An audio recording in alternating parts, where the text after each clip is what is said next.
you want to learn how to make tall bakery-style chocolate chip muffins, I'm Katie, and welcome to Katie's Kitchen Creations. Let's make some chocolate chip muffins.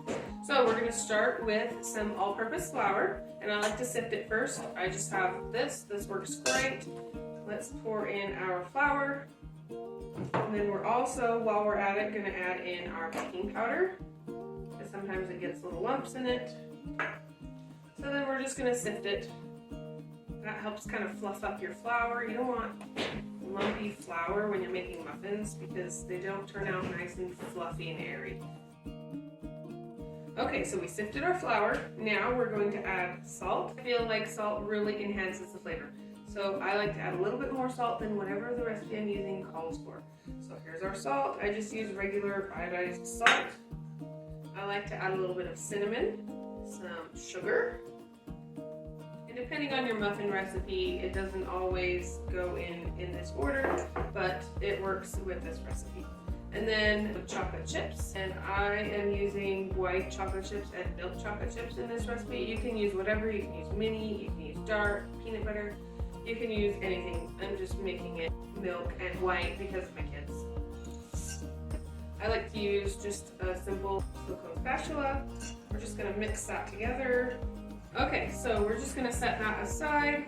Now we're gonna mix together our wet ingredients. We have some milk. I didn't have any buttermilk today, but I often use buttermilk in muffins because it just makes them better. So if you wanna use buttermilk, you can. Today I'm just using whole milk, some vanilla. I like to use Mexican vanilla, it's my favorite, but you can use any vanilla. 1 egg, and some oil. I just use canola oil. You can use butter that's melted. You can use really anything in this recipe. Then we're just going to whisk that together until it's nice and smooth.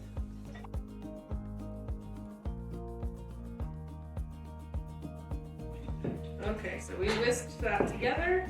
Now we're going to take our dry ingredients and we're just going to pour that right in there. And then what you're going to do with muffin batter, it's really important not to overmix. So we're just going to carefully kind of fold this batter together. So you're just going to stir that until you don't have any more flour spots. And you're just going to be very careful just to kind of fold it together. If you overmix, you'll have tough muffins. Your batter should be fairly thick. Okay, that looks perfect. This is what our batter looks like.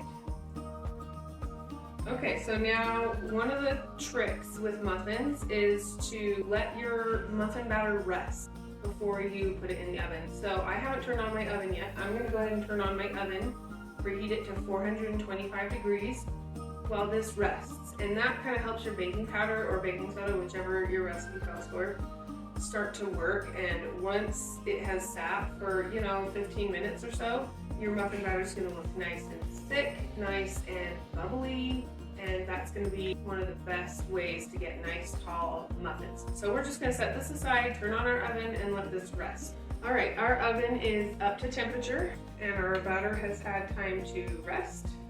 And as you can see, it's nice and thick now, which is what we want. You want a nice thick muffin batter. So we're going to go ahead and scoop that into our muffin cups that we have just regular muffin liners in.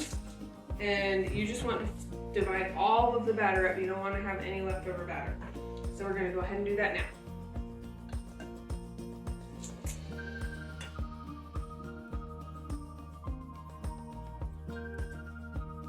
All right, we're just finishing up here. Finished putting all the batter in the muffin cup, and use every last bit of that batter. The fuller the muffin cups, the better in this case. Alright, so we set aside some chocolate chips and we're just going to sprinkle those on top. Just makes them look pretty, gives them a little extra chocolate.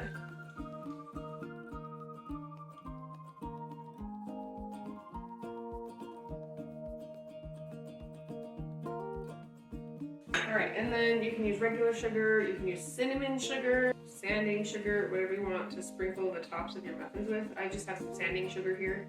I often use cinnamon sugar on top of my muffins. But like I said, this time it's just sanding sugar. Just give it a generous sprinkle. It gives it kind of a crunch and it helps them to kind of dome up on top.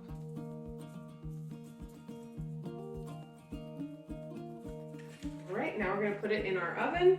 We want to bake these at 425 degrees for 6 minutes.